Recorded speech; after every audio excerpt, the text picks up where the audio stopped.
il y a du soleil, Laurence, bonjour. Et effectivement, il y a certains qui ressortent les autobronzants en faisant croire qu'effectivement, ils bronzent sur leur balcon ou à la fenêtre, etc., parce qu'il fait super beau en ce moment. Bref, les températures sont en hausse. Les autobronzants, justement, aussi. J'ai l'impression que la consommation remonte.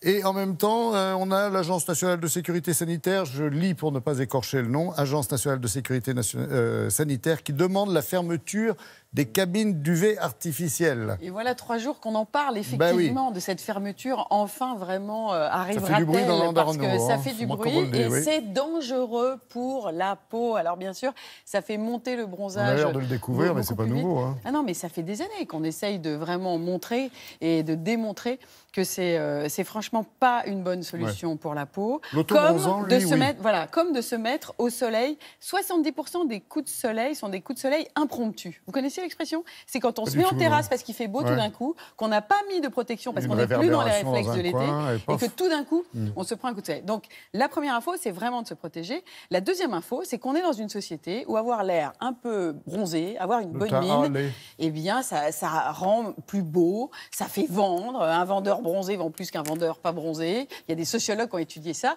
Donc, l'autobronzant, c'est un recours pas idiot. Alors, première info, on va regarder avec une conceptrice. Vous avez du temps, hein. Les sociologues, ils avaient du temps, là, pour étudier le truc. Parce que derrière, il y a... d'abord, derrière, il y a tout un livre sur le paraître, en fait. Hein. C'est un des morceaux de tout un ouvrage.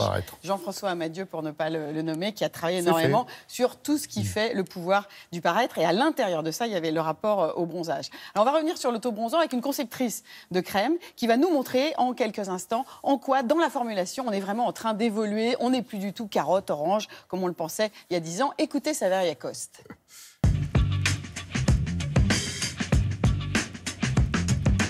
Un autobronzant, c'est très simple. Ce sont des molécules de sucre qui vont venir se fixer sur les protéines de la couche superficielle de votre peau, de la couche cornée.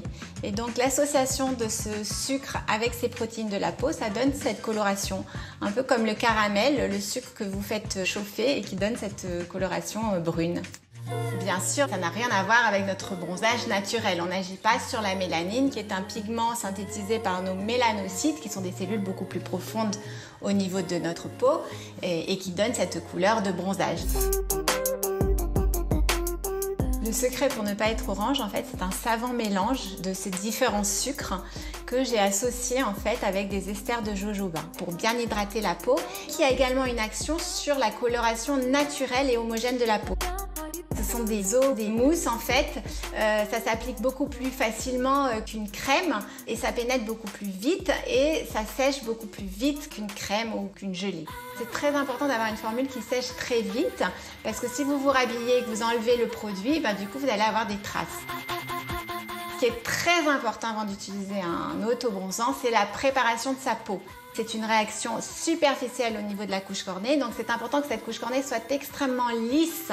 Donc il faut utiliser un gommage pour enlever tous ces petits amas de cellules mortes parce que quand ils vont tomber, comme eux seront colorés, la peau en dessous sera blanche et vous aurez une trace. Donc l'important c'est de bien lisser votre peau avec ce gommage.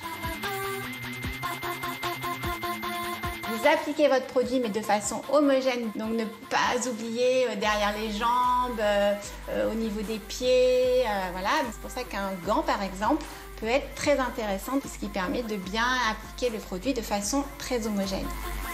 On arrive à avoir la teinte que l'on désire après 2 applications et après c'est un entretien 1 fois par semaine et pendant la semaine on s'hydrate bien la peau avec son lait hydratant. Allez, comme c'est l'heure du petit déjeuner, pardonnez-moi Laurence, vous nous avez ramené de quoi nous tartiner. Un petit medley pour vous montrer un petit peu, Laurence, qu'il en est des tendances. Une tendance qui continue de s'affirmer, c'est celle de prendre des gélules autobronzantes. Donc si vous voulez avoir l'air bronzé toute l'année, c'est une solution, mais par séquence de cure, selon vos modes de vie, selon que vous êtes fumeur ou autre. Attention, cette charge en bêta-carotène, franchement, elle n'est pas forcément à utiliser toute l'année.